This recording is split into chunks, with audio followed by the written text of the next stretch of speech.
રાજકોટ શહેરના જંગલેશ્વર વિસ્તારને આખરી નોટિસ આપી અને મકાન ખાલી કરાવવા જણાઈ રહ્યું છે.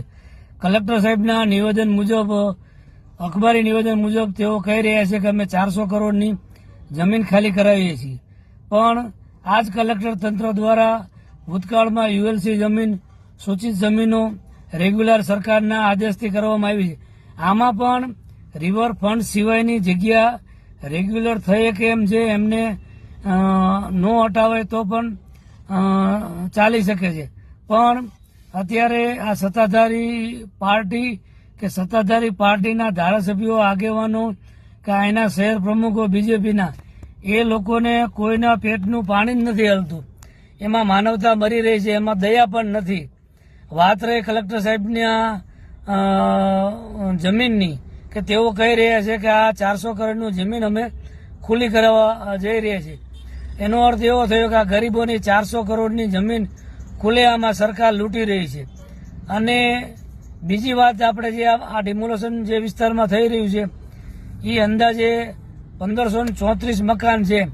જો એનો બાંધકામ ખર્ચ ગણવામાં આવે તો લગભગ 1500 થી 1600 કરોડ રૂપિયા જેટલું બાંધકામ આ સરકાર પાડી અને ડિમોલેશન કરવા જઈ રહી છે. એટલે કોઈના હાથમાં આ બાંધકામ નથી, સરકારના હાથમાં કે નથી પબ્લિકના હાથમાં. એટલે આપણા 1500-1600 કરોડ રૂપિયા પણ પાણી થઈ રહ્યા છે. ગરીબોને ખુલ્લેઆમ 2000 કરોડની નુકસાની આ સરકાર આપી રહી છે, છતાં કોઈનું પાણી પેટનું હલતું નથી આપણા ધાર્મિક સાધુ સંતોનું હલતું નથી, કે આપણા સત્તાધારીનું હલતું નથી, આપણા ધારાસભ્યો હલતું. વાત બીજી એક એ પણ છેલ્લા 2 દિવસથી સોશિયલ મીડિયામાં આવી રહ્યું છે કે ઉદયભાઈ કાનગડ આ વિસ્તારના ધારાસભ્ય છે. આહિરના દીકરા હોય, બળદના દીકરા હોય તો અમારા પ્રશ્ન બાબતે સરકારમાં રજૂઆત કરે, કલેક્ટરમાં આવે. રિવરફ્રન્ટ સિવાયની જગ્યા જે અમારી ખોટી રીતે જાય છે બચાવવા આવે. અરે ભાઈ, તમે ઉદયભાઈ કાનગડને મત નથી આપ્યો, તમે મત આપ્યો છે બીજેપીને, મત આપ્યો છે ભાજપ સરકારમાં. અને ભાજપમાં ચૂંટાયેલા કોર્પોરેટરો, ધારાસભ્યો, મિનિસ્ટરો કે સીએમ, આ બધા પાર્ટીના ગુલામો છે. એને ખાલી ઊંચી આંગળી કરવાની હોય છે. જો ઉદયભાઈ એની રીતે ખાલી પાર્ટીના સિમ્બોલ વગર ઉભા રહે ને તો એને 11 મતે ન મળે. એટલે એ વાત તમે ભૂલી જાઓ. આપણે જ આ બધાને હાંડ કર્યા છે, આપણે જ આ બધાને પાળી પોષીને મોટા કર્યા. એક ધારા 30 વર્ષથી દીધા કર્યા છે.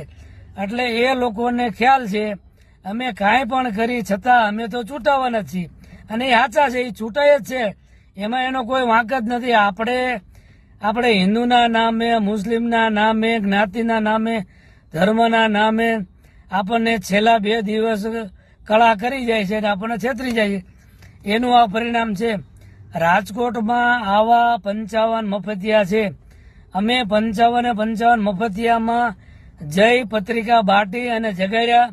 તમે જાગો, તમે કલેક્ટરને રજૂઆત કરો, તમે આવો, ભેગા થાવ. પણ મળદના ફાડિયા એક પણ વિસ્તારના આગેવાનો કે કાર્યકરો કે એની પ્રજા, એને તો એમ છે કે જેથી આપણે આવે તેથી જાગશું. એટલે આમાં કોઈને ક્યાંય પડી નથી. આ હવે દયાહીન, ધરતી અને રસહીન માણસો થયા છે. એટલે આમાં આ જ પરિણામ આવવાનું છે. કોઈ અપેક્ષા રાખવી નહીં. આજે આનો વારો છે, કાલ તમારો વારો છે, એ માટે તૈયાર રહેજો. અને આજે આપણી 2000ની મિલકત લૂંટાય છે, એમાં પણ આપણે કાંઈ કરી નથી શકતા. એ હાવ સાચી વાત છે.